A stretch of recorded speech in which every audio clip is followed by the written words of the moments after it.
गौतम गंभीर ने जब आप जीते वर्ल्ड कप या बोल दिया कि स्टार कल्चर ख़त्म करना चाहते हैं, क्या वो विराट कोहली के रेफ़र कर रहे थे, क्या वो रोहित शर्मा को रेफ़र कर रहे थे? तो ये तो आप पर्सनल अटैक हुआ ना। विराट कोहली बड़े क्रिकेटर हो सकते थे, इतना कंट्रोल बोर्ड पे नहीं था कि वो जो कहें बोर्ड मान जाता। लेकिन सूर्य कुमार यादव को डेफिनेटली ये लगा कि इतना कुछ करने के बावजूद भी उन्होंने मुझे उठा के डस्टबिन में डाल दिया अचानक से। मैं 97 का जो मैंने वेस्ट इंडीज़ का टूर किया, जब सचिन कप्तान थे, बुकी से मुलाकात हुई, मुझे ऑफ़र कर रहा है कि अगर तुम मेरे को प्लेयर दिला दो कोई तो मैं तुमको 4 पेटी मतलब 40 लाख रुपए दूंगा अगर आप मेरा इंट्रोड्यूस करा दो टॉप के प्लेयर से। सचिन का ये कहना था कि ऐसी बातें मैं भी सुन रहा हूँ।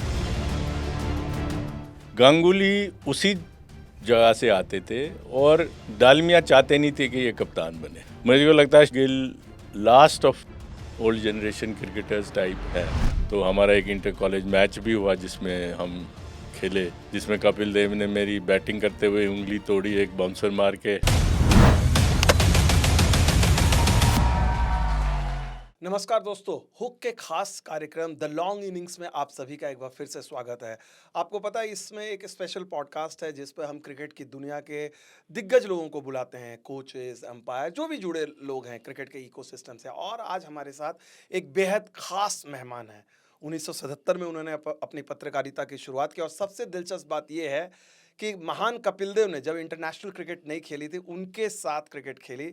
प्रदीप मैगजीन किसी परिचय के मोहताज नहीं है, लेकिन नई पीढ़ी के लोग, जो बहुत सारे जेनजी के लोग जिनको शायद उनके बारे में पता नहीं है, तो ये दो किताबें इंडियन क्रिकेट की अगर आप बात करें, हिस्टोरिकल बुक है, स्पेशली नॉट क्वाइट क्रिकेट अगर आप देखा जाए, अवार्ड विनिंग बुक है।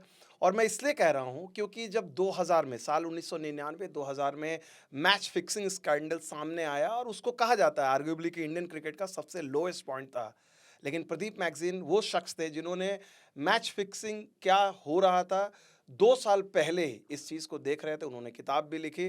तो कई मुद्दे हैं पिछले अगर 40-50 साल में भारतीय क्रिकेट में क्या कुछ बदला, फ्रॉम कपिल देव से लेके वैभव सूर्यवंशी तक, उस पर हम बात करेंगे। प्रदीप जी, बहुत बहुत शुक्रिया, आपने अपना कीमती वक्त दिया हमें। नहीं, बहुत धन्यवाद मुझे बुलाने का, यहाँ पे मौका देने का, बोलने के लिए। नहीं नहीं नहीं, हमारे लिए सौभाग्य। पाजी, सबसे पहले इसी नॉट क्वाइट क्रिकेट जो आपके दिल के बेहद करीब है, आपने जर्नलिज्म में, प्रिंट में इतना काम किया, ऑब्वियसली बात है, किताबें लिखी, टीवी पे भी आपके रहे हैं, मल्टीपल आप प्लेटफॉर्म पे आपने, but this is closest to your heart, and why? नहीं, क्लोजेस्ट टू माय हार्ट तो मैं बोलूँगा नहीं, क्योंकि है तो ये स्कैंडल। हम तो जर्नलिज्म में आए थे कि क्रिकेट पे लिखेंगे। क्रिकेट का शौक था, खेलते थे। जैसे आपने कहा, मैं चंडीगढ़ में था, 75-76 यूनिवर्सिटी में पढ़ाई कर रहा था। एमए इंग्लिश लिटरेचर का मैं कर रहा था। कैंपस की टीम से खेलता था, कपिल देव डीएवी कॉलेज से खेलते थे। तो हमारा एक इंटर कॉलेज मैच भी हुआ जिसमें हम खेले, जिसमें कपिल देव ने मेरी बैटिंग करते हुए उंगली तोड़ी एक बाउंसर मार के। मैं हुक करने लगा क्योंकि, और जब मैं बॉलिंग करा, मैं ऑफ स्पिन करता था, तो उन्होंने कोई आधी विकेट पे आके मेरे फेस टू फेस, इमेजिन करो मैं बॉल डाल रहा हूँ ऑफ स्पिन, वो मेरे सामने छक्का मार रहे हैं और मैंने हाथ किया बॉल रोकने के लिए, फिर उंगली टूट ओह, गई। That's interesting. मैं ये कह रहा था कि क्रिकेट को हम ऐसा समझते थे कि ये स्पोर्ट्स है, स्किल है, प्योर है, और इसलिए मैं ये नहीं कहूँगा क्लोज टू माई हार्ट है, लेकिन जो देखा हमने बाद में होते हुए, और एज अ जर्नलिस्ट मुझसे ये रहा नहीं गया कि ना लिखा जाए इसके बारे में। और ये सारा जो तमाम चीज़ें, जो पहली किताब 99 में ये पब्लिश हुई है, जो हेंसी क्रोनिया पकड़े गए, जो बाद में फिर इंडियन क्रिकेटर्स पे प्रोब बैठी, वो उससे साल पहले ये किताब छपी है। और इसमें 97 का जो मैंने वेस्ट इंडीज़ का टूर किया, जब सचिन कप्तान थे, ये वहाँ का मेरा एक्सपीरियंस था कि बुकी से मुलाकात हुई, उनके लिए मैं इन्फॉर्मेंट बना बुकी के लिए, और जो जो मैंने देखा उसकी मैंने पाइनियर में 97 में ये स्टोरी पेज 1 पे छपी। और उसके बाद जो बवाल खड़ा हुआ, जो लोग, क्योंकि सब डिनाइल मोड में थे कि ऐसा होता नहीं है, और मेरे पास तो सिर्फ ये था कि एक बुकी ट्रैवल कर रहा है और वो पैसे ऑफर कर रहा है प्लेयरों को। मैंने ये नहीं लिखा कि भाई कोई प्लेयर ने पैसे लिए हैं। उसमें मेरा, इसमें सचिन तेंदुलकर का इंटरव्यू भी है, जो मैंने उनसे इंटरव्यू तो मैच सीरीज़ के बारे में किया, लेकिन मैंने उनसे ये सवाल भी पूछा कि कि मेरे को ऐसे बुकिंग मिला है, वो कह रहा है कि प्लेयर लोग पैसा खाते हैं और मुझे ऑफ़र कर रहा है कि अगर तुम मेरे को प्लेयर दिला दो कोई तो मैं तुमको 4 पेटी मतलब 40 लाख रुपए दूंगा अगर आप मेरा इंट्रोड्यूस करा दो टॉप के प्लेयर से। और सचिन का जवाब भी मुझे याद है, इस किताब में लिखा भी हुआ है मैंने कि उन्होंने कहा कि आप इसको स्टोरी मत कीजिए, आप उसका पुलिस में फ़ोन रिकॉर्ड कराइए ताकि हमने भी सुना है। सचिन का ये कहना था कि ऐसी बातें मैं भी सुन रहा हूँ तो उससे ये हमको पता लग जाएगा कि वो किससे टच में है, क्या है, आप स्टोरी मत करो। लेकिन आपको पता है जर्नलिज्म में तो हम तो स्टोरी थी तो हाँ। हमने कर दी। तो ये सारे तो इसी चीज़ से पाजी इंटरेस्टिंग जो आपने कहा 1907 पे चलते हैं, वेस्ट इंडीज के दौरे पे चलते हैं। 120 रन बनाना है इंडिया को बारबाडोस में। इंडिया वेस्ट इंडीज में जीती नहीं है 1971 के बाद, और वो लग रहा था इजी चेज है। वो मैच हारती है, सचिन तेंदुलकर रोते हैं ड्रेसिंग रूम में। उस मैच में बहुत सारे कैरेक्टर हैं जिनके नाम बाद में मैच फिक्सिंग स्कैंडल। आपको इंक्लिंग था कि उस मैच के बारे में बहुत बार बात होती है, क्या उस मैच को आप लगता है कि वो मैच क्लीन नहीं था? देखिए उस टाइम पे जो बाद में जो रेवोल्यूशंस हुई, हम्म, हम तो एज अ जर्नलिस्ट, अगर आप उस टाइम पे जर्नलिज्म में होते, आप हम्म। कब जर्नलिज्म में आए? मैं तो 2000 पाजी नई आप सदी 2000 जब ये रेवोल्यूशन आ गए। सामने आई, जी प्लेयर्स पकड़े गए। जी। मैं बात कर रहा हूँ उस टाइम की जब अगर आप भी जर्नलिज्म में होते तो आप भी ये बातें सुन रहे होते। जैसे आपको पता है जर्नलिज्म में होता क्या, बिल्कुल। क्या आपको पता है कि अच्छा बोर्ड ये कर रहा है, ये डील हो रही है, जो हमें प्रूफ नहीं हाँ होता लेकिन हाँ। आप बातें सुन रहे हैं सुन रहे हैं, हाँ। कि उसको ये डील इस वजह से मिली है, वो फलाने एडमिनिस्ट्रेटर को जानता है, या उसको जो आप लिख नहीं सकते क्योंकि सच्चाई कितनी है क्या है ये तो आप प्रॉपर डॉक्यूमेंटेशन से ही लिख सकते हैं ना बिल्कुल। आप। उस टाइम पे अगर आप होते तो आप ये बातें तो ऐसे था कि प्लेयर तक आपको कहते थे कि हमको शक हो रहा है, ये क्या हो रहा है, ये स्टेज थी। तो एज अ जर्नलिस्ट अगर आप वाकई कॉन्शियस वाले हैं तो आप सोचोगे ना कि ये किसी तरीके से कोई ऐसी चीज़ हाथ लगे जो मैं लिख सकूं, कि भाई आप लिख सके कि हाँ वाकई ये पॉसिबिलिटी होने की है। तो जब 97 तक ये बातें इतनी इनफॉर्मली चल ज़्यादा रहा हो था। रही थी, हाँ। चाहे आप एडमिनिस्ट्रेटर से बात करें, चाहे आप प्लेयर से बात और करें। एक बड़ा रीजन शारजा के भी मैचेस थे, दाऊद शारजा के इब्राहिम एंड भी ऑल मैचेस दैट। थे। शैडो में 80s लेट 80s में शारजा में जो मैचेस हो रहे थे, रिजल्ट जिस तरह से आ रहे थे। देखिए शारजा में क्योंकि आप एक दफ़ा क्रिकेट में पैसा आने लगा और टेलीविज़न की वजह से इंडिया पाकिस्तान मैच बहुत बड़ा मैच होता था। अब क्योंकि पॉलिटिकली स्टैंड ले रखे थे दोनों गवर्नमेंट्स ने कि आप खेलेंगे नहीं अपने मुल्कों में, तो शारजा एक कन्वीनियंट न्यूट्रल ग्राउंड मिला जिसमें बोर्ड ने दोनों ने कहा कि हम वहीं खेलेंगे। बुखातिर साहब थे जिन्होंने ये ऑर्गेनाइज़ कराया टेलीविज़न के लिए, और उसमें भी रूटीनली ये एलिगेशन लगते थे कि ये तो आज खा लिए पैसे। पब्लिक को इसका बिल्कुल कोई आइडिया नहीं था कि ये पॉसिबिलिटी है। तो मैं एज अ जर्नलिस्ट जब 97 में वेस्ट इंडीज़ में था और जो बुक मेकर से जान पहचान हुई, हमने दोस्ती की, क्योंकि हमारे दिमाग में तो सबके दिमाग में ये था कि कुछ गलत तो हो रहा है लेकिन प्रूफ क्या मिले। तो कम से कम इतना प्रूफ मिला कि बुक मेकर ने एडमिट किया, उसने हमको ऑफ़र की कि आपको पैसे देता हूँ मैं, आप मुझे 4 बड़े खिलाड़ियों से मिलाइए।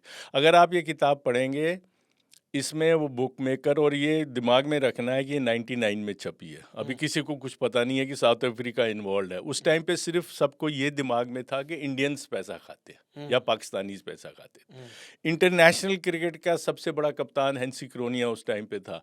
किसी को आइडिया नहीं था कि सबसे पहला आदमी जो फंसेगा वो फंसेगा, वो एडमिट करेगा कि हाँ मैं इंडिया में बुक मेकर से मिला हूँ, मुझे अजहरुद्दीन ने मिलाया है। ये बुक मेकर मुझे कहता है कि साउथ अफ्रीका हमारे लिए सबसे ज़्यादा लिक्रेटिव है क्योंकि वहाँ सबसे ज़्यादा होता है ये। और मैं 8-10 दफ़ा वहाँ जा चुका हूँ, मेरे को वीज़ा देने से वो अब मना कर रहे हैं क्योंकि उनको शक ये हो रहा है कि मैं बिज़नेस क्या करता हूँ, मैं तो एज ए टूरिस्ट जा रहा हूँ।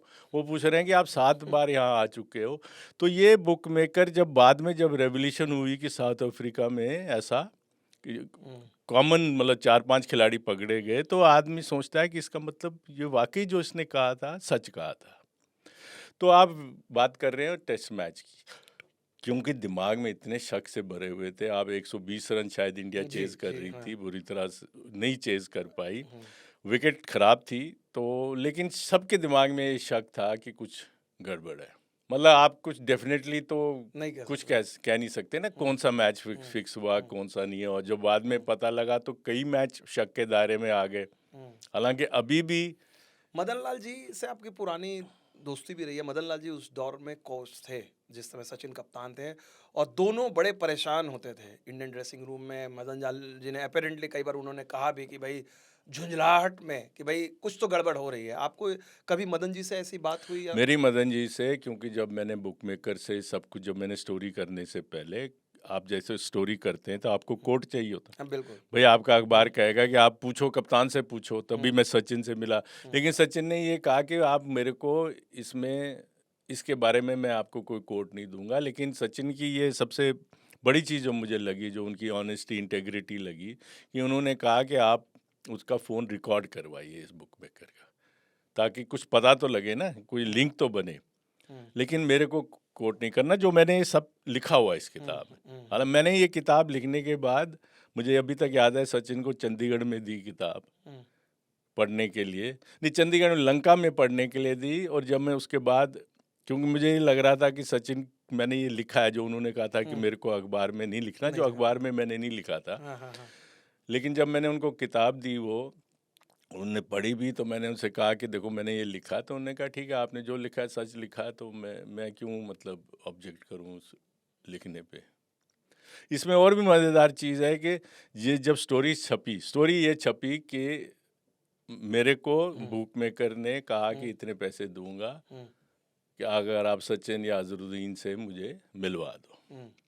जब ये स्टोरी पायनियर में छपी, तो सचिन, मैं वापस जब वेस्ट इंडीज से आया, चेन्नई में जो सईद अनवर ने मेरे ख्याल से जो रिकॉर्ड 194 उन्होंने किया था। हाँ, 194 किया था, वो वाला मैच था, हाँ, इंडिपेंडेंस कप का। इंडिपेंडेंस कप का मैच था। वो मैं पहली दफ़ा उस स्टोरी के बाद इन खिलाड़ियों का सामने आ रहा था, और सचिन नेट्स पे बैटिंग कर रहे थे। और किसी ने मुझे कहा, जैसे आप पता है उन दिनों तो फिर भी ज़्यादा इनफॉर्मल होता था, किसी ने आवाज़ लगाई होगी, प्रदीप, किसी जर्नलिस्ट ने नेट के पीछे, तो मुझे लगा सचिन नेट पे बैटिंग कर रहे हैं। वो एकदम रुक गए, वो पीछे देखा, वो मुझे लगा कि ये तो गुस्से में लग रहा है।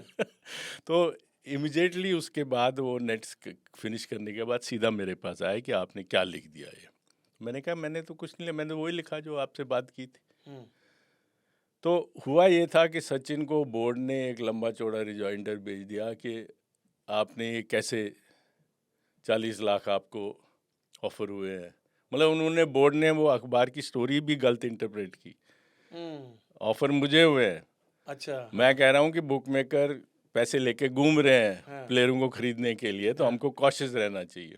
तो मैंने सचिन को बोला कि मैंने तो कोई ऐसी चीज़ लिखी नहीं। तो फिर मैंने एक लेटर ड्राफ्ट करके सचिन को दिया, बोर्ड को। उन्होंने कहा कि भाई आप उनको बोल दो कि कि मैंने सचिन का नाम कहाँ लिखा। सचिन इतना, मतलब बोर्ड ने सचिन को इतना परेशान कर रखा था उस टाइम पे।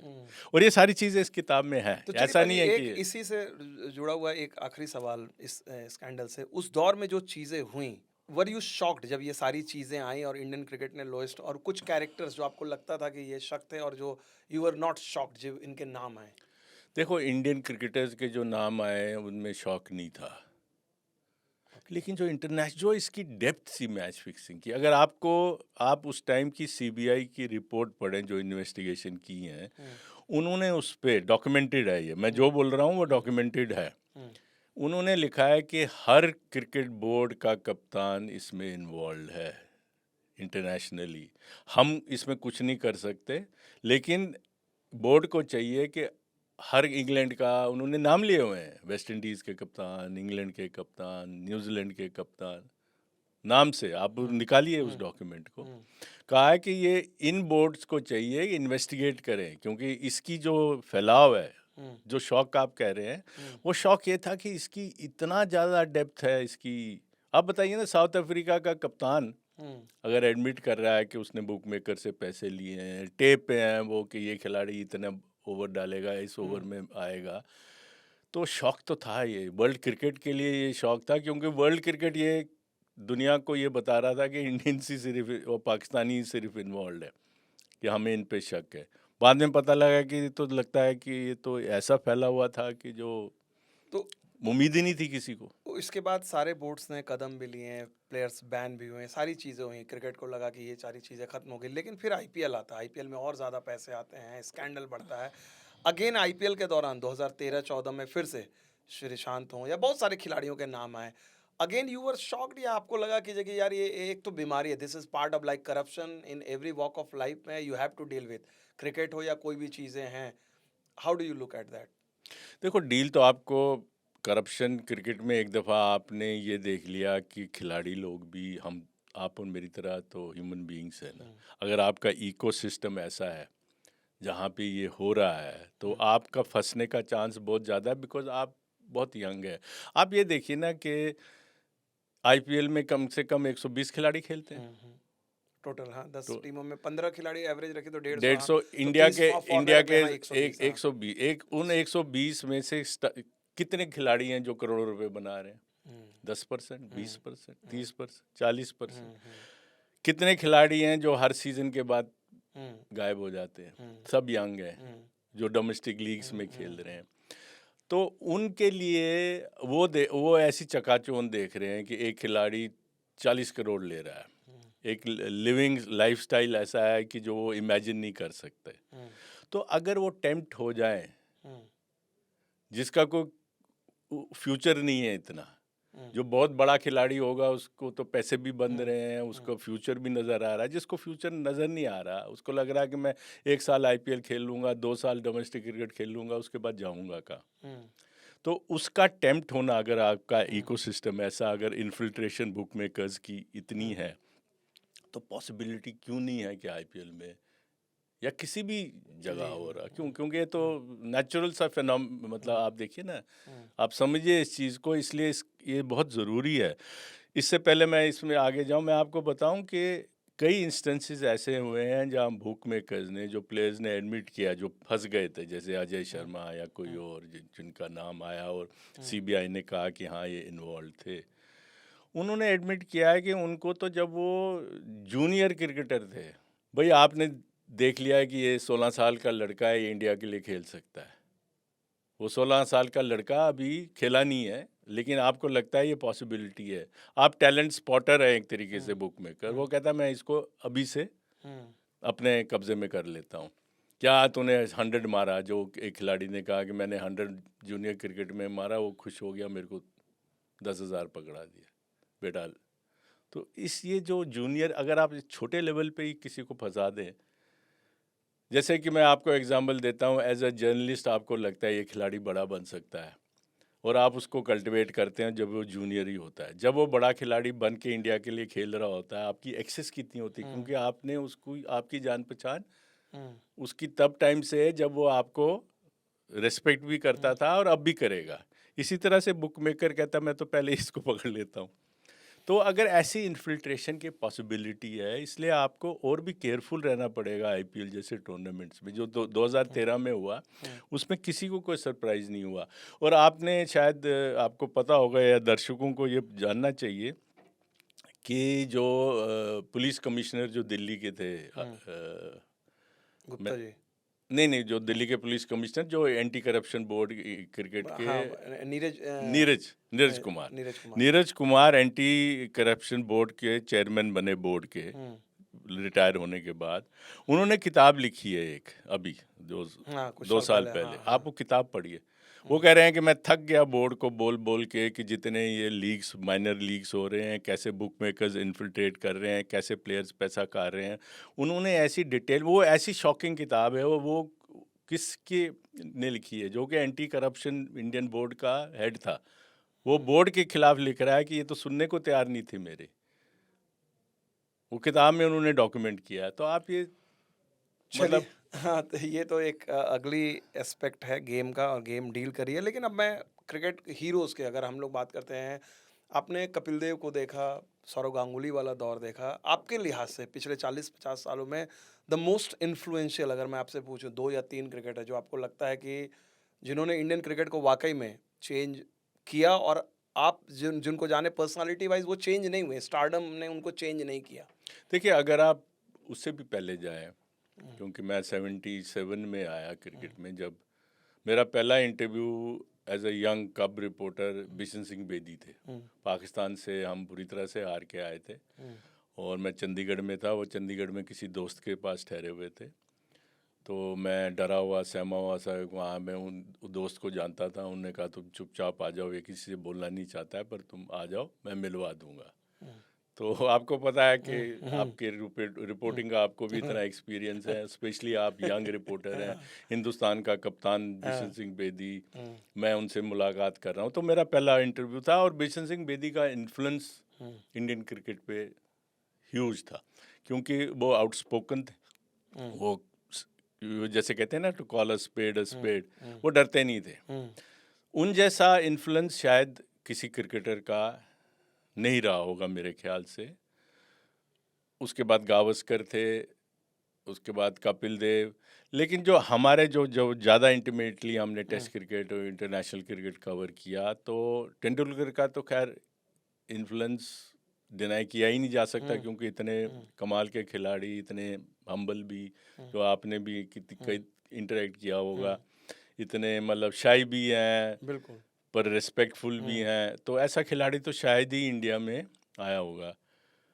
सौरव गांगुली का मैं मानता हूँ उस टाइम पे ह्यूज इन्फ्लुएंस, क्योंकि सौरव गांगुली खिलाड़ी चाहे वो द्रविड़ या तेंदुलकर के या लक्ष्मण के मुकाबले के नहीं हो, लेकिन एज अ कप्तान उनका जो बंगाल से आते थे, जो मेरी दूसरी किताब है नॉट जस्ट क्रिकेट, इसमें काफ़ी डिटेल में काफ़ी ये चीज़ें इस हैं। वाले में नॉट हाँ, जस्ट क्रिकेट इस में, हाँ। किताब में गांगुली आते थे, जगमोहन डालमिया जो कि बंगाल में एडमिनिस्ट्रेटर थे और इंडियन क्रिकेट के एक तरीके से आप समझो तो तेंदुलकर ही माने जाते हैं, जितना उन्होंने कंट्रोल किया इंडियन क्रिकेट को, इन्फ्लुएंस किया इंडियन क्रिकेट को। गांगुली उसी जगह से आते थे और डालमिया चाहते नहीं थे कि ये कप्तान बने। ये बड़ी इंटरेस्टिंग है मेरी वाह, किताब ये तो में। आपने एक कमाल की बात कही है। लोगों को ये लगता था कि गांगुली कप्तान ही बने और उनको सबसे ज्यादा देखिए बैटिंग है। इसमें आप तो एकदम अलग खुलासा ही कर रहे इस हैं। किताब में मैं एक फॉर्मर क्रिकेटर को कोट करता हूँ जो सिलेक्टर थे उस टाइम पे। गांगुली को उन्होंने, वो भी बंगाल से आते थे, समरन बैनर्जी? नो, नहीं मैं नाम अच्छा नहीं लूंगा अच्छा, क्योंकि ठीक है। वो चाहते नहीं थे कि मेरा उनका नाम आए। Okay okay. तो गांगुली को वाइस कप्तान बनाया गया। हाँ, डालमिया को पता नहीं था। डालमिया ऐसे एडमिनिस्ट्रेटर कि गांगुली को जब पता लगा कि इन्होंने कप्तान वाइस कप्तान बनाया है गांगुली को, तो उन्होंने कहा कि उस सिलेक्टर से, यार तुमने क्या कर दिया, तुमने मेरे गले में सांप की रस्सी डाल दी। क्योंकि अब अगर ये कप्तान नहीं बना हाँ, तो बंगाली, हाँ, आप देखिए ना बंगाल में, आप अगर जी, आप बंगाल को जानते बिल्कुल हैं कि बिल्कुल वो बिल्कुल, हाँ, कैसे आइडलाइज करते हैं, हाँ, हाँ, मतलब उनके लिए तो हाँ, गांगुली हाँ, आइकॉन, क्या उससे बड़ा गॉड, शायद हाँ, कोई सही बात है, गॉड हाँ, है। हाँ, हाँ, तो डालमिया को लगा कि अगर मैंने बंगाल में रहना है, क्योंकि वो बिजनेस करते थे, अगर मैं कहीं भी गांगुली के खिलाफ दिखूं तो मेरा तो लोग पीछे पड़ जाएंगे। तो ये सांप की रस्सी उनके गले में, कप्तान बन गए, वो बनना था उन्होंने, बन गए। अब गांगुली को पता था कि डालमिया जी उनके खिलाफ जा नहीं सकते। गांगुली को ये क्रेडिट देना पड़ेगा जो कि प्लेयर तक मानते हैं, जॉन राइट तक मैंने बात की, मानते हैं कि हम जो कहते थे गांगुली से वो डालमिया से करवा देता था, क्योंकि डालमिया गांगुली को ना नहीं कर सकता। कोई और कप्तान होता, बॉम्बे का होता, कहीं का होता, डालमिया कहता कि नहीं करता मैं। अब ये देखिए ना कि 2002 वर्ल्ड कप से पहले जो साउथ अफ्रीका में हुआ था, प्लेयर्स और आईसीसी का झगड़ा हुआ कॉन्फ्लिक्ट क्लॉज पे। वर्ल्ड कप में ऐसे एडवर्टाइजर्स थे जो प्लेयर्स, जैसे अगर सैमसंग वर्ल्ड कप को एडवर्टाइज कर रहा है तो एलजी प्लेयर्स को एडवर्टाइज कर रहे हैं। तो उस 3 महीने में ये बैन था कि राइवल का, जो भी वर्ल्ड कप को स्पॉन्सर कर रहा है, राइवल का ऐड नहीं होना चाहिए। उसमें जो इंडियन प्लेयर हैं, गांगुली, कुंबले, ये सब बिदक गए। इन्होंने बोर्ड से कह दिया कि हम वर्ल्ड कप नहीं खेलेंगे अगर ये क्लॉज नहीं हटा। ये बकायदा, मतलब ये तो अखबारों में उन टेंशन था। अब इस टेंशन में डालमिया की सबसे बड़ी टेंशन थी कि गांगुली कप्तान था, अगर कोई और कप्तान होता ना, वो हटा देते वो कप्तान को, दूसरा बना देते। गांगुली को हटा नहीं सकते थे, तो बात माननी पड़ी। इंडियन क्रिकेट टीम की लड़ाई जो आईसीसी के साथ थी, उसमें डालमिया को इंडियन टीम का सपोर्ट करना पड़ा। तो गांगुली बात आ रही थी इन्फ्लुएंस की, तो गांगुली ने जो जो इन्फ्लुएंस इंडियन क्रिकेट का पे था वो शायद और किसी क्रिकेटर का, विराट कोहली बड़े क्रिकेटर हो सकते थे, लेकिन विराट कोहली इतनी अथॉरिटी अथॉरिटी बोर्ड या पे नहीं वो थे इतना कंट्रोल बोर्ड पे नहीं था कि वो जो कहें बोर्ड मान जाता, जितनी गांगुली की थी। जितनी गांगुली की थी। और जो मैंने रीजन आपको बताया, क्योंकि डालमिया हर रीजन ये था। सो बेसिकली इन 40 सालों में सबसे इन्फ्लुएंशियल कप्तान बोर्ड पे सौरव गांगुली एक मेरे और ख्याल से, मेरे जहाँ तक मैं और समझता हूँ। उतने ही अगर उसी का कॉन्ट्राडिक्टरी अगर मैं कॉन्ट्राडिक्ट करूं तो राहुल द्रविड़ को बिल्कुल सपोर्ट नहीं मिला जितने बड़े खिलाड़ी थे। आपने राहुल द्रविड़ का भी दौर देखा, ग्रेग चैपल के साथ जो उनकी पार्टनरशिप थी उसको क्या has Indian cricket been like little unfair on Rahul Dravid the captain, उनको अंडर देखिए, अप्रिशिएटेड रहे? जहाँ तक मैं समझता हूँ, और इसमें मतलब डॉक्यूमेंटेड कन्वर्सेशंस हैं उस पीरियड की बिटवीन राहुल, गांगुली, मेरी भी। मैं इनफैक्ट गांगुली जब बॉम्बे टेस्ट मैच मिस करते हैं, ऑस्ट्रेलिया के खिलाफ हमारी जी। सीरीज है, नागपुर में टेस्ट मैच होता है जहाँ ग्रीन विकेट है, और गांगुली विड्रॉ करते हैं मैच खेलने से कि भाई मैं इंजर्ड हूँ। खिलाड़ी लोग समझते हैं कि ये इंजर्ड नहीं है, ये चिकन आउट, कि इसने ग्रीन विकेट देख ली और ये कह रहा है कि मैं खेलूंगा नहीं। तो मैं उस टाइम पे क्योंकि एक्टिव था, और मैं गांगुली, मैं हिंदुस्तान टाइम्स में था, कॉलम भी लिखते थे, मेरे काफ़ी क्लोज इंटरेक्शन थी। इनफैक्ट द्राविड से भी थी, लेकिन गांगुली से बहुत ज़्यादा थी। तो मैंने गांगुली से ये सब कुछ बात की है, ये मैं लिखा है किताब में। मेरी द्राविड से बात हुई है कि लोग कहते हैं कि ये चिकन आउट हुआ, जो द्राविड खुद मानते हैं मेरे को कि मैं तो नहीं बोल रहा ये, लेकिन प्लेयर बोल रहे हैं कि ये भाग रहा है। तो ग्रेग चैपल, गांगुली, द्राविड इस फाइट में फंस गए, गांगुली तो हट गए। लेकिन क्योंकि ग्रेग चैपल का गांगुली के अलावा बाकी सचिन, लक्ष्मण वगैरह से ठीक इंटरेक्शन थी नहीं, सहवाग उनकी, क्योंकि जो कम्युनिकेशन स्किल्स तो वैसे बहुत कमाल की थी, लेकिन जो इंटरपर्सनल मैनेजमेंट तो उनको बिल्कुल ज़ीरो थी, तो वो भी उनको पसंद नहीं करते थे। उस चक्कर में खिलाड़ियों को लगा कि द्राविड, क्योंकि कप्तान बन गए थे, ये ग्रेग चैपल की ज़्यादा सुन रहे हैं। ओके। ये ग्रेग चैपल को हिम्मत नहीं दिखा रहे बोलने की कि भाई आप इतना कंट्रोल मत करो टीम को। तो उसमें द्राविड मेरे ख्याल से फंस गए, और बाद में उन्होंने शरीफ आदमी शराफत के चक्कर में। हाँ, कुछ एक किसी कप्तान, मेरे ख्याल से शरीफ आदमी कप्तान होना, मतलब एक लीडर में थोड़ा सा, क्या कहूँ मैं, लुच्चापन अगर ये वर्ड ठीक है, थोड़ा बहुत तो होना चाहिए ना, क्योंकि डाइवर्स खिलाड़ी हैं आपकी टीम में। कोई पंजाबी बोलने वाला, कोई मद्रासी तमिल बोलने वाला, कोई तेलुगु बोलने वाला, कोई मराठी बोलने वाला, बच्चे हैं, आप उनको कोहेसिव टीम लगा, उसमें कोई आदमी जो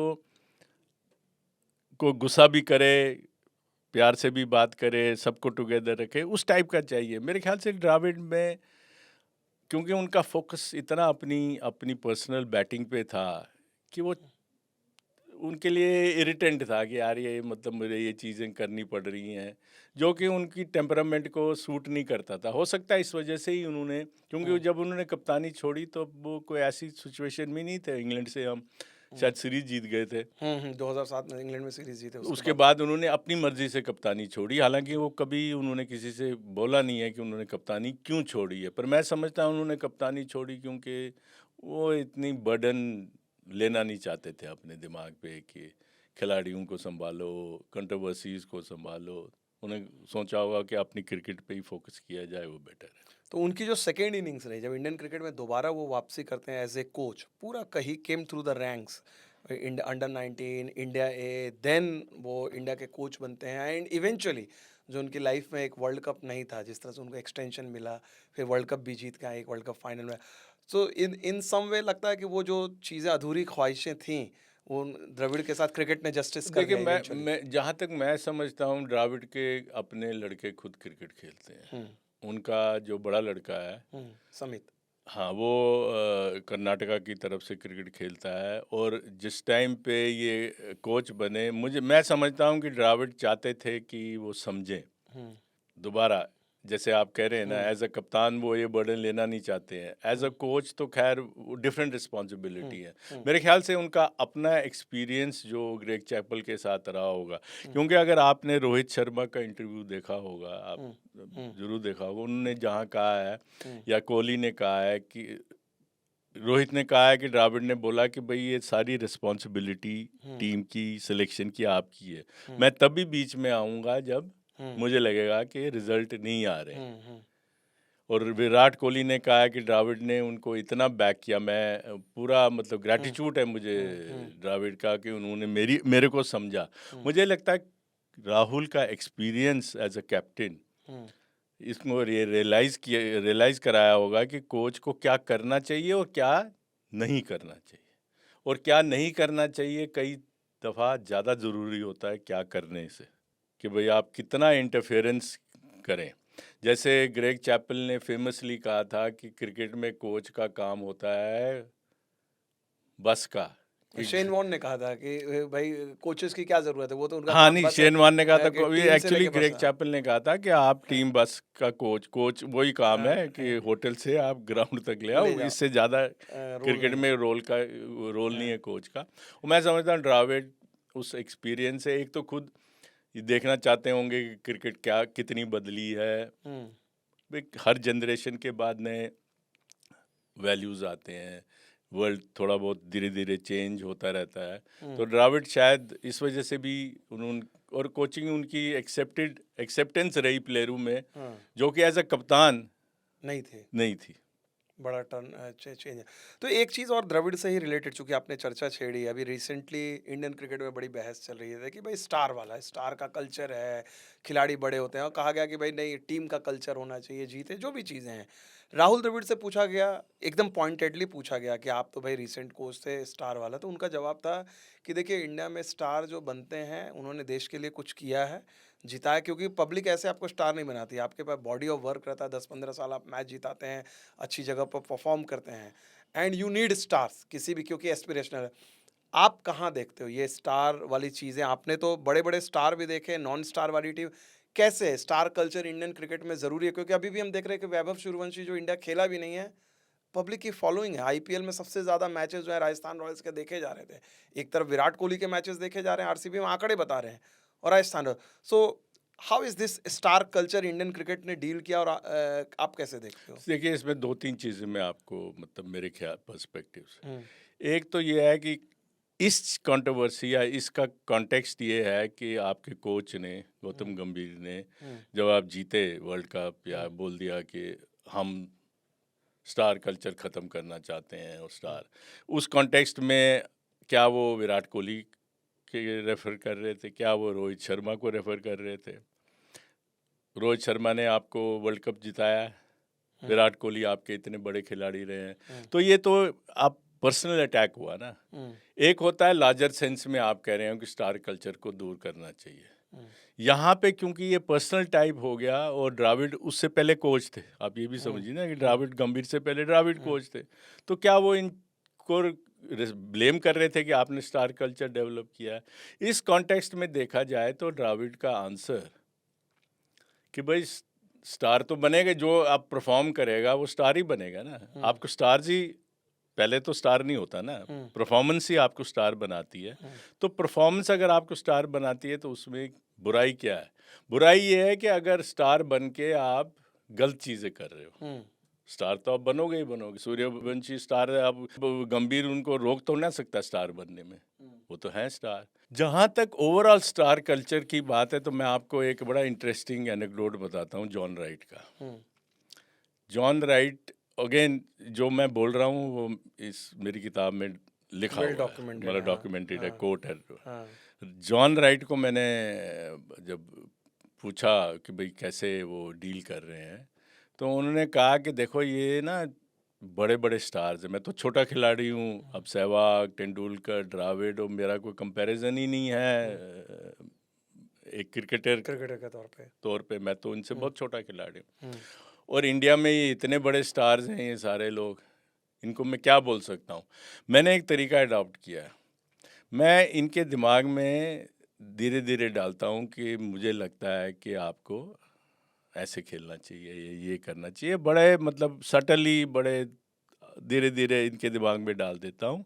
एक स्टेज ये आ जाती है कि मुझे वही खिलाड़ी आगे कहता है, जॉन मैं सोच रहा हूँ कि मैं आज से ऐसा करूँगा, और मैं भी कहता हूँ हाँ हाँ। मैं मतलब मैंने ये तरीका अडॉप्ट किया कि उस खिलाड़ी को लगता है कि ये मेरा ही डिसीजन है। क्योंकि अगर मैं आर्ट उसको ऑफ लगे कि मैं मैनेजमेंट। इम्पोज कर रहा हूँ, वो मेरी बात ही नहीं मानेगा। हाँ, तो बच्चों वाली चाइल्ड साइकोलॉजी को हाँ, उन्होंने चाइल्ड यूज़ किया है। साइकोलॉजी को। तो इसी कॉन्टेक्स्ट में अब मैं एक चीज़ और जानना चाहता हूँ, कंटेम्प्रेरी 2 ओपिनियन है, क्रिकेट वर्ल्ड इंडियन क्रिकेट में डिवाइडेड है, सूर्य कुमार यादव। एक एक वर्ग ये कहता है कि यार ये तो सेमिनल मोमेंट है इंडियन क्रिकेट में कि भाई वर्ल्ड कप विनिंग कैप्टन को आपने कहा कि भाई हम फ्यूचर देख रहे हैं, आपने हटा दिया क्योंकि हमें लग रहा है कि भाई हम फ्यूचर देख रहे हैं, अगले 2 साल में आपकी जगह है। बहुत सारे लोग कर रहे हैं कि ये तो एकदम इंडियन क्रिकेट में ऐसा हुआ नहीं है, this is the like of ruthlessness कह लीजिए या अनसेंटिमेंटल ऑस्ट्रेलियन अप्रोच है। वहीं दूसरे लोग बोल रहे हैं कि यार इतनी हड़बड़ी क्या थी, आप आप जो है यानी इंडिया का कप्तान जिसने सबको सिक्योरिटी दी वर्ल्ड कप में, वो संजू सैमसन को सिक्योरिटी दे रहा था, वो अभिषेक शर्मा को सिक्योरिटी दे रहा था, उस बंदे को, क्योंकि टीम खेलती है और ये हाई रिस्क गेम है, जो अश्विन ने भी आर्ग्यू किया कि ये हाई रिस्क गेम है जहां पर आप अपने बारे में नहीं सोचते हो, आप ऐसा डिसीजन लेते हो कि तुम्हारी जगह सेफ नहीं है, तो खिलाड़ी तो फिर अपने लिए खेलेंगे।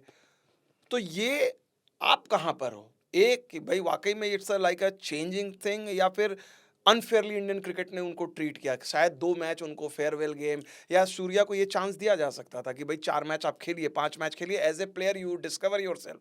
क्योंकि आर्गुमेंट ये है कि बड़े खिलाड़ी अगर रहते, आप विराट कोहली, रोहित शर्मा अगर वर्ल्ड कप जीत के आते, तो आप उनको नहीं हटा सकते थे अगली सीरीज़ में।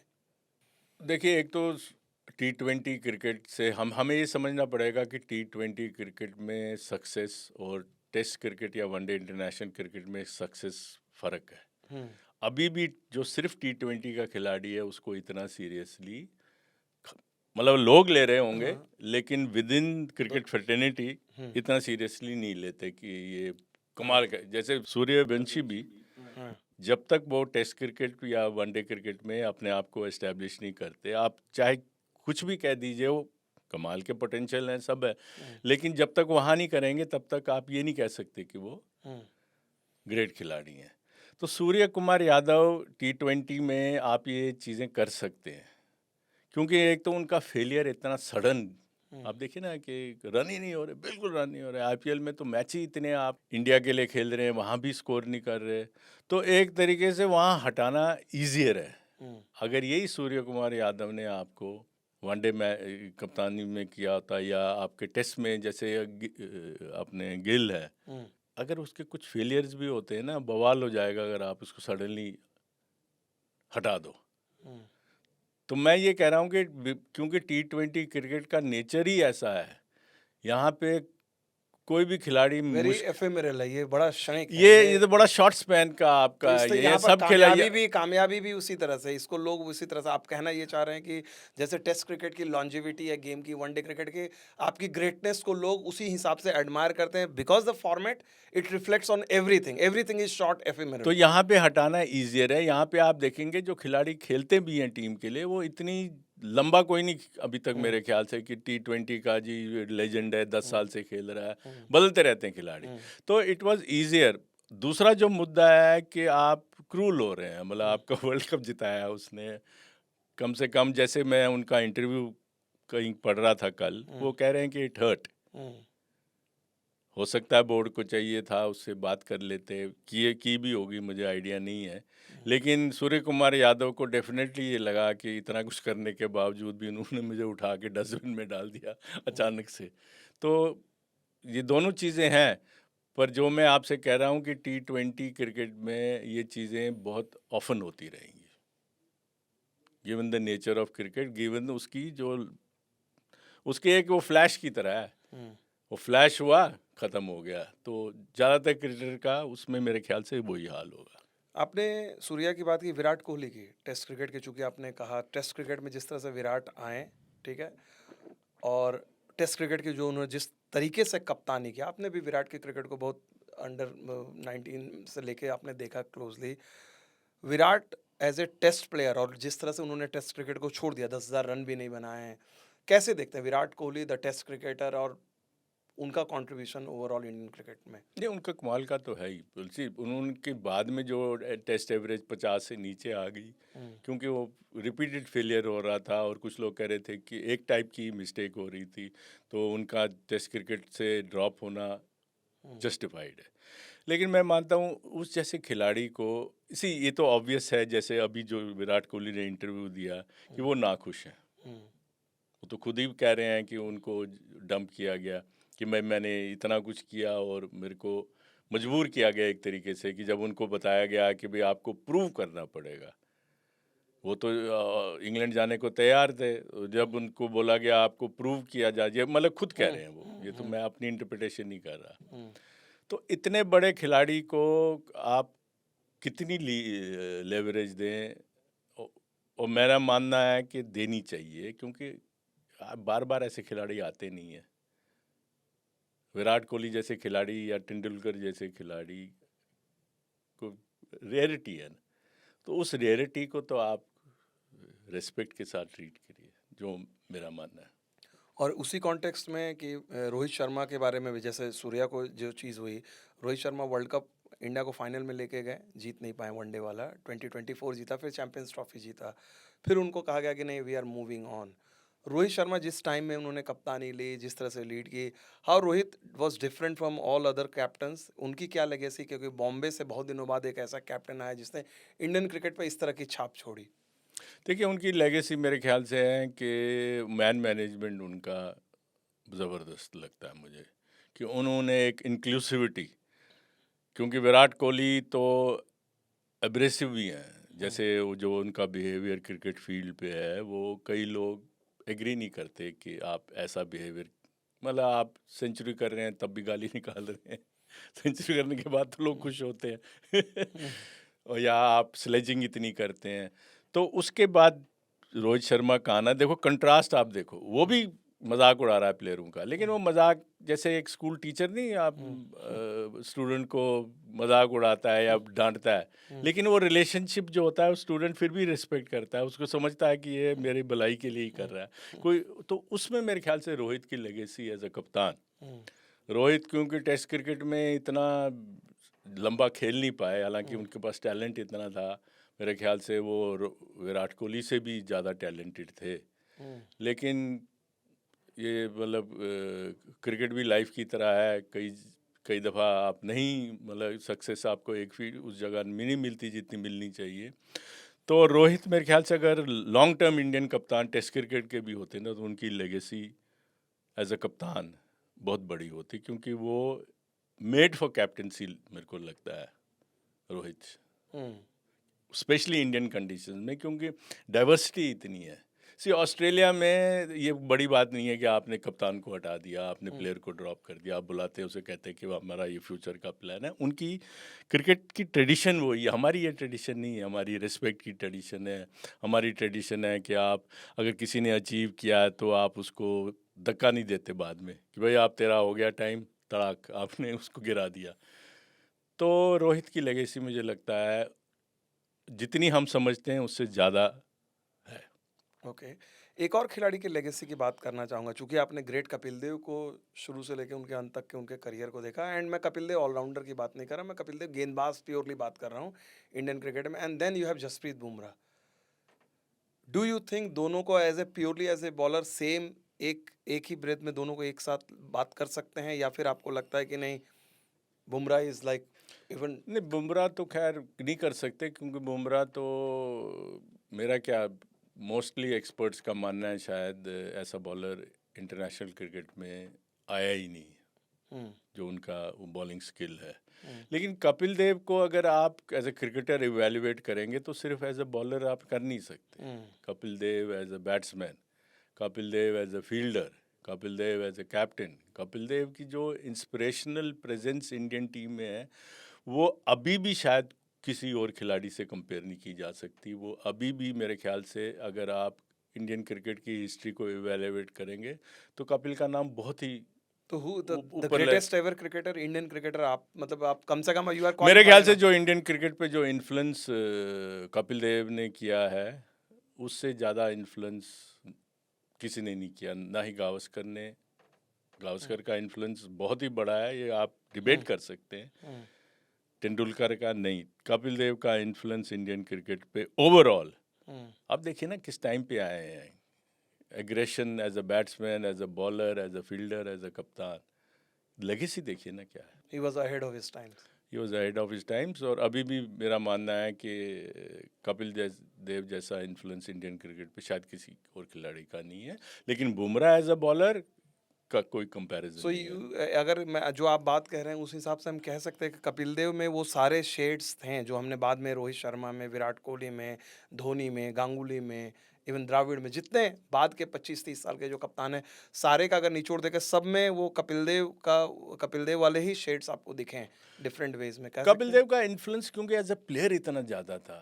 हम्म, आप देखिए ना एज अ प्लेयर उस टाइम पे कपिल देव, आज के टाइम का जो अगर तेंदुलकर का दौर देखा जाए तो तेंदुलकर मान लो उस टाइम के थे, विराट कोहली उस टाइम के थे, तो वो इन्फ्लुएंस कपिल देव का इंडियन टीम में एज अ कप्तान, चाहे इतना ज़्यादा इन्फ्लुएंस जो आप नाम ले रहे हो ना हो, but as a player plus captain वो कॉम्बिनेशन जो है ना, वो बहुत बड़ा इन्फ्लुएंस इंडियन क्रिकेट पे। तो अब जिस लॉन्जिविटी की बात कर रहे हैं कि ग्रेटनेस के लिए एक रिक्वायरमेंट है बेसिक की लॉन्जिविटी होनी चाहिए, कपिल देव की, गावस्कर की, धोनी की, तेंदुलकर की, कोहली की।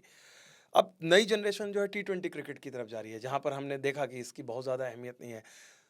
कोई एक ऐसा खिलाड़ी आपको लगता है कि उस लीग में, स्पेशली मैं वैभव जो अभी खेला भी नहीं है, सिर्फ आयरलैंड और इंग्लैंड के दौरे पे सिलेक्ट हुआ है, आपको लगता है कि ये 20 साल वाला क्रिकेटर या वैभव के अलावा कोई आपको दिख रहा है, गिल हो या कोई भी हो, जो नाम आपको लग रहा है कि नहीं इनमें ये बात है कि ये 15 साल 20 साल वाली क्रिकेट है और ये ग्रेटनेस उस तक अचीव कर सकते हैं? देखिए मेरे नहीं ख्याल है आज के टाइम में कोई 15-20 साल खेल पाएगा, क्योंकि 3 फॉर्मेट्स हैं आपका। आईपीएल अब ये एक्सपैंड हो रहा है, अब तो चैंपियंस लीग भी आ रहा है, तो इतनी ज़्यादा क्रिकेट खेलने का मतलब ये है कि आपकी फिटनेस लेवल, आपकी मेंटल कैपेसिटी रहेगी क्या इतनी। मुझे को लगता है कि last of old generation cricketers type है, जो मतलब क्रिकेट भी उनकी बैटिंग भी उसी स्टाइल की है, चाहे वो टी20 खेलते हैं या टेस्ट क्रिकेट खेलते हैं, और जैसे वो कप्तानी भी करते हैं। उसके बाद को उस टाइप का ट्रेडिशनल क्रिकेटर आना मुझे मुश्किल लग रहा है। अप्पा जी, मैं आखिरी राउंड में आ गया हूँ, आखिरी के 5 मिनट में। आपसे अगर मैं पूछूं पिछले 40-45 साल जो आपने इंडियन क्रिकेट को इतना क्लोजली देखा, लिखा, बातें की, 3 सबसे इम्पोर्टेंट घटनाएं इंडियन क्रिकेट आपके लिहाज से आपको लगता है कि ये सबसे 3 इम्पोर्टेंट घटना रही इंडियन क्रिकेट में? ये तो बड़ा मुश्किल सवाल है, मुझे सोचना इसीलिए मैंने पड़ेगा। 3 इम्पोर्टेंट सबसे घटनाएं। 3 इम्पोर्टेंट जो आप मतलब बेहिचक आप बोलोगे कि यार 1 2 3 तो यही है, इससे बड़ी चीज़। एक तो टाइगर पटौदी का कप्तान बनना इंडिया का हम्म, 60 में। आप देखिए ना 60s में इंडियन की क्रिकेट थी कहाँ, कहीं नहीं थी। हम तो मतलब मिनोज में थे। तो उनका जो इन्फ्लुएंस, जो उन्होंने जो प्राइड दिलाई इंडियन क्रिकेट टीम को, जो जैसे बिशन सिंह बेदी बोलते हैं कि उन्होंने हमको ये समझाया सिखाया कि इंडिया के लिए खेलना क्या, आप मतलब इंडिया के लिए खेल रहे हो, आप कोई अपनी स्टेट के लिए, अपनी लैंग्वेज के लिए नहीं खेल रहे हो। तो मेरे ख्याल से वो एक बड़ा इम्पोर्टेंट दिस थिंग। मेरे ख्याल से बिशन सिंह बेदी का कप्तान बनना इंडिया के लिए, हालांकि मैं पुरानी उसमें जा रहा हूँ, पर क्योंकि उस टाइम पे हमारी क्रिकेट ज़्यादा इवॉल्व, अब तो हम एक सुपर पावर हाउस बन स्ट्रेंथ गया। में, हमारे हाँ, पास हाँ। पैसे इतने हैं, हमारी एडमिनिस्ट्रेशन ठीक चल रही है। हम्म, कमियां होंगी लेकिन ओवरऑल क्रिकेट का स्ट्रक्चर, पैसा, स्ट्रेंथ, पावर इतनी है कि इतना ज़रूरत नहीं है कोई इन्फ्लुएंशियल आए। इन्फ्लुएंस तो हो गया जो होना था। तो बिशन सिंह बेदी का रेबेलियन चैलेंज उन्होंने बोर्ड को किया, उनकी सिलेक्शन पॉलिसीज़ को, एज ए खिलाड़ी, एज ए कप्तान, मेरे ख्याल से वो बड़ा इम्पोर्टेंट है। तीसरा बड़ा मुश्किल है कहना, क्योंकि 2-3 और आप कह लूँगा। सकते हैं तीसरे में आप जोड़ सकते हैं, ऐसा कुछ नहीं है हार्ड एंड फास्ट के तीन ही है, अगर आपको लगता है उसके साथ कुछ और आप। गावस्कर और कपिल देव दोनों की एमरजेंस, हम्म, चलो तीसरा ही रखते हैं, लेकिन मैं दोनों का नाम लूँगा। हम्म, क्योंकि एक ने एग्रेसिव फेस दिया इंडियन टीम को, कपिल देव ने ऑलराउंड, और गावस्कर ने जो इंडिया की बैटिंग, जो तब तक मतलब ऐसी स्ट्रेंथ नहीं थी, और जो उन्होंने अचीव किया है as an opener against world's best fast bowlers, मैं समझता हूँ कि ये तीसरा इन्फ्लुएंस इंडियन क्रिकेट में, जिसका जो मतलब रिवॉर्ड है, हम जो उसके बाद हुआ है वो इम्पोर्टेंट हुआ है, मैं नहीं ये कहता हम्म, तेंदुलकर की एमरजेंस, द्रविड़ का, हम्म, उन फैब फोर का या विराट कोहली का, लेकिन जो तीन चीज़ें हैं इन्होंने इंडियन क्रिकेट को डायरेक्शन दी कि हम यहाँ तक आ पाए। और आपने सैकड़ों पिछले 40-50 सालों में आपने सैकड़ों हज़ारों खिलाड़ियों के साथ इंटरैक्ट किया, रिश्ते बने, बिगड़े होंगे, सारी चीज़ें। मैं 3 उन क्रिकेट के आपके पर्सनल एनेक्डोट्स जिसके साथ आप बोलोगे आप रिटायर कर चुके हो, मतलब आप बोलोगे यार ये मैं ताउम्र नहीं भूलूँगा। कोई एनेक्डोट, जेस्चर, लड़ाइयाँ, दोस्ती, किस्से व्हाटएवर।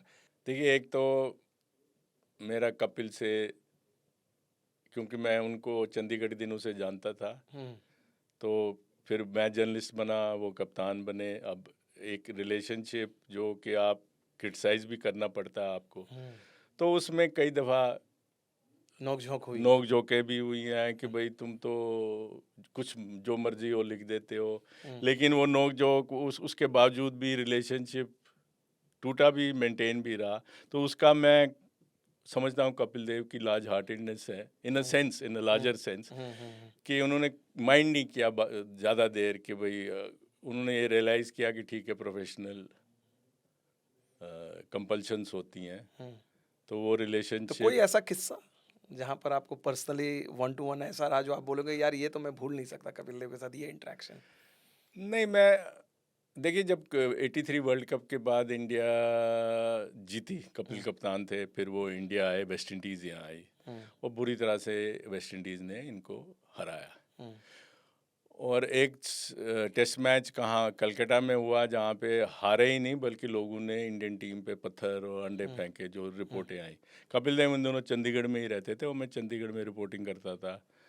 तो हमारे लिए तो इंडिया का कप्तान चंडीगढ़ आ रहा है, आप जानते हैं हुँ, जर्नलिज्म क्या है, कि भाई हुँ, इंटरव्यू मिल जाएगा हाँ, तो थोड़ा बाइलाइन छप जाएगी, हाँ, थोड़ा इंडियन एक्सप्रेस के बाकी हाँ, एडिशंस में भी खबर छप जाएगी। हाँ, तो कपिल देव वापस आए वहाँ से और उन्होंने मेरे को इंटरव्यू दिया। उनमें कहा कि मेरे जो खिलाड़ी हैं ना, अदर देन क्रिकेट में इंटरेस्ट रखते हैं, मतलब वो गुस्से में थे बहुत हाँ, हाँ, कि इनका मतलब दिमाग ख़राब टाइप हो हाँ, गया है हाँ, और ये पैसे में ज़्यादा है ये इंटरेस्ट है। इन्वॉल्व हो गए हैं। अब वो इंटरव्यू छप गया। अब जब अगले दिन छपा, वो इंडियन एक्सप्रेस के सब पेज वन पे छपा, ऑल ओवर इंडिया। हुँ, चंडीगढ़ में मैं हाँ, तो एक्सप्रेस में था, हाँ, तो वहाँ तो लिमिटेड रीडरशिप है, पर हाँ, एक्सप्रेस की तो। अब कपिल देव को ये रियलाइज़ हुआ कि यार ये तो गड़बड़ हो गई। गावस्कर ने टेस्ट मैच चेन्नई का हाँ, इंटरव्यू पढ़ने के बाद रिफ्यूज़ कर दिया। ये कि गावस्कर ने अपनी किताब में लिखा है, अच्छा, मैं अपनी तरफ से नहीं बोल रहा। हाँ, उन्होंने कहा कि ये कप्तान जो है ये मेरे को हिंट कर रहा है, ये मेरे, क्योंकि उनकी हाँ, रिलेशनशिप उन दिनों, हाँ। क्योंकि एक कप्तान रह चुका था, फिर दूसरा बट लेकिन कप्तान। दोनों ने तो बाद में दावा किया कि ऐसा कुछ नहीं चलिए था। वो दावे, मतलब ठीक है, वो आप तो तो देखे क्लोज़ली कपिल गावस्कर वाला एरा जो हम लोगों ने सुना है तो तो कितना। वो तो अब तो मैच्योरिटी दोनों की है कि वो, हुँ, अब उनको वो बचपना लगता होगा कि क्या हाँ, है, क्या है तो कर हम रहे क्या कर रहे थे। जो कपिल देव ने खुद एडमिट भी किया है कि अगर आप यंग एज पे मुझे कप्तान बनाओगे, गावस्कर को हटाओगे, फिर गावस्कर को बनाओगे, तो एक फ्रिक्शन तो रहेगा ही। तो गावस्कर ने अपनी किताब में लिखा है कि भाई मैंने जब इंटरव्यू पढ़ा, उन्होंने बोर्ड साल्वे जी को बोल दिया कि मैं नहीं खेलता। तो साल्वे जी ने मीटिंग बुलाई कपिल की और गावस्कर की दिल्ली में। ये गावस्कर की किताब में है हुँ, कि मीटिंग हुई, वहाँ कपिल देव भी आया और कपिल देव ने कहा कि नहीं नहीं, मैंने नहीं बोला ऐसा, हुँ, मिसकोट हुआ। तो उन्होंने प्रेस में जाके बोल दिया कि भाई, या बोर्ड ने प्रेस रिलीज किया कि कपिल डिनाइज कि उन्होंने ऐसा कुछ बोला है। हुँ, अब मैं जर्नलिस्ट, अब मेरी हालत देखिए ना, हुँ, मेरे ही कैरियर का सबसे बड़ी स्टोरी डिनाई हो रही है। डिनाई हो रही है कि कप्तान कह रहा है इंटरव्यू दिया, तो मैं तो शॉक हो गया मुझे। हाँ, उसके बाद एक फरीदाबाद में रणजी का मैच था, मैं गया कवर करने। हम तो हुँ, तब वही छोटे मोटे हुँ, मैच मिलते थे कवर करने। हुँ। तो वहाँ कपिल देव आए, तो मैंने उनसे बोला कि यार आपने, तो उन्होंने मेरे कंधे पे हाथ रखा, कह रहा कोई बात नहीं है। वो ज़माना अलग था नहीं? चलिए कपिल के किस्से आपने बताया, 2 और खिलाड़ी हैं जो आपके ज़हन में आते हैं? गांगुली हों या जो भी जिनके साथ आपने कवर किया? गांगुली से मेरी बहुत इंटरेक्शन, मतलब इंडियन खिलाड़ियों में सबसे ज़्यादा मेरी जो इंटरेक्शन हुँ, रही है वो जब गांगुली कप्तान थे, हुँ, तो वो हमारे लिए लिखते भी थे। एक चीज़ है, गांगुली के बारे में काफ़ी चीज़ें बोली जाती हैं कि वो सेल्फिश थे, वो ये थे, मैं उस चीज़ में नहीं पढ़ना चाहता, लेकिन मैं एक एग्जांपल देना चाहता हूँ गांगुली का। इंडिया का पाकिस्तान का टूर था जो 2004 4 का बार। बड़ा इम्पोर्टेंट माना जा रहा था। गांगुली हमारे लिए लिखने आए थे ऑन हिज ओन, हुँ, क्योंकि एजेंट्स के थ्रू हुँ, कॉलम छपते हैं, आपको पता है, एजेंट बिल्कुल। होते हैं वो, हाँ, आप सिंडिकेटेड कॉलम। सिंडिकेटेड कॉलम होते हैं। गांगुली का पहले सिंडिकेटेड कॉलम छपता था कहीं, उनका कुछ हुआ होगा झगड़ा या कुछ, तो वो खुद आए हमारे पास, हुँ, मेरे पास किसी मिडिलमैन के थ्रू, मिडिलमैन क्या, किसी के भाई हम लेना चाहते हैं, मेरी गांगुली से बात हुई तो हम उनको डायरेक्टली वो लिखते थे, और जो भी वो फिक्स था रेम्यूनरेशन वो था। अब पाकिस्तान टूर के लिए, क्योंकि वो इतना इम्पोर्टेंट टूर था, हमने एडवर्टाइज भी कर दिया कि इंडियन कप्तान हमारे लिए लिखेगा। हुँ, तो मुझे उनके एजेंट का, जो मतलब उनकी जिनके साथ वो उनको मैनेज कर रहे होंगे, फ़ोन आता है कि भाई हम उनको कोई एक ज़्यादा पैसा नहीं देते थे, बहुत ही नॉमिनल, वो हाँ। नॉमिनल पैसा देते थे। तो ये फ़ोन आता है कि भाई आपको पाकिस्तान टूर के लिए हम आपको लाख या 2 लाख या पता नहीं 3 लाख पर कॉलम चार्ज करेंगे, नहीं तो नहीं मैं करेंगे। दूसरे को दे रहा हूँ। तो मैं कहा यार हमने तो ना, तो हम इतना पैसा दे हुँ, पाएंगे, दूसरा गांगुली ने हाँ, श्योर किया हुआ था कि भाई आप ही के लिए लिखूंगा, हुँ, कहीं मैं लिखूंगा नहीं। तो मुझे समझ नहीं आई, मैंने कहा यार ये तो, मैं अब स्पोर्ट्स एडिटर था, कि ये तो मैनेजमेंट के साथ अब एम्बेरसमेंट हो जाएगी। और हुँ, तो मैंने गांगुली से बात की फ़ोन पे, मैंने कहा हुँ, यार ये कैसा हुआ? तो गांगुली ने मुझे अभी तक याद है कहा कि मुझे पता है कि वो सोच रहा होगा कि इसमें पैसे बनेंगे, यू बी अश्योर्ड, मैं इसी रेट पे, इसी पे सिर्फ आप ही के लिए लिखूँगा। तो मुझे लगा कि ये एक, आपको पता है कि कमर्शियल वर्ल्ड में चाहे खिलाड़ी ही लोग केप्ट कितना हिज़ भी वर्ड के पैसे, ही हाँ, kept his word which I thought that was, is काफ़ी अप्रिशिएट दैट। चलिए पाजी चलते-चलते काफ़ी दिलचस्प आपने बातें की हैं, मन तो नहीं कर रहा है मैं इसको पूरा को ख़त्म करने का, लेकिन मेरा आखिरी सवाल चूँकि आपने क्रिकेट देखा एंड ऑब्वियसली क्रिकेट जब आप देखते हैं, फ़ॉलो करते हैं, कमेंट्री एक बहुत इम्पोर्टेंट पार्ट होती है। कमेंट्री के बारे में पहले भी हमने देखा किस तरह का था, वो लोग बोलते थे कि आप कमेंट्री से सीखते हो, गेम के बारे में जानते हो, लैंग्वेज हो या सारी चीज़ें हों। आप जब इंडियन कमेंट्री को अभी देखते हैं, जब आपके पास मल्टीपल टैलेंटेड हैं, एक तो कुछ लोग तो जैसे मान लें गावस्कर हैं, रवि शास्त्री हैं, जो पिछले 30-35 साल से कर ही रहे हैं और फिर नई जनरेशन में भी हैं।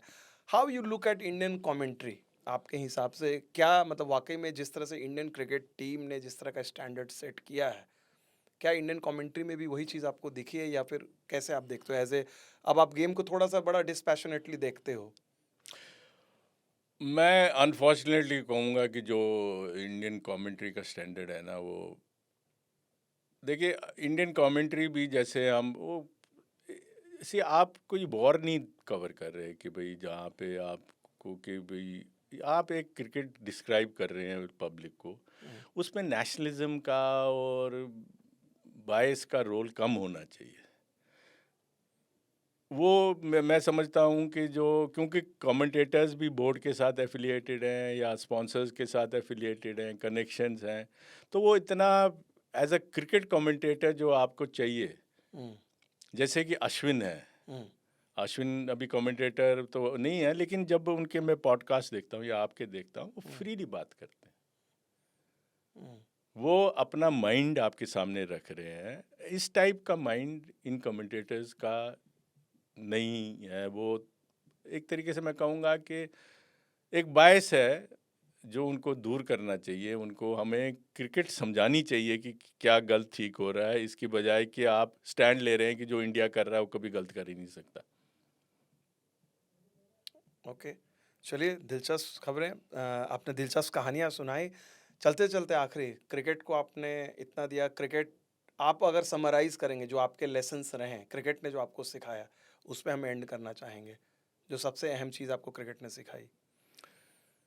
क्रिकेट ने जो मेरा, सी हर स्टेज में बदलता रहता है आपकी हुँ, इंटरप्रिटेशन हुँ, एज के साथ। और मैं आज की तारीख में आप पहुंचेंगे तो मैं ग्रेटिट्यूड है कि मैंने एक इंडिया की सबसे बड़ी स्पोर्ट को इतनी करीबी से देखा, इनके बड़े खिलाड़ीज़ को देखा, इनकी कमिटमेंट, जो क्रिकेटर्स की जो सक्सेस होती है।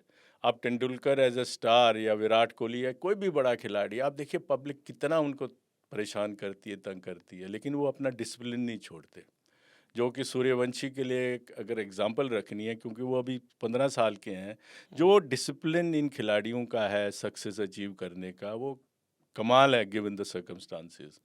और हमें भी, मुझे भी एज अ ह्यूमन बीइंग वो डिसिप्लिन, वो सीखना लाइफ में सक्सेस करने के लिए बड़ा ज़रूरी है।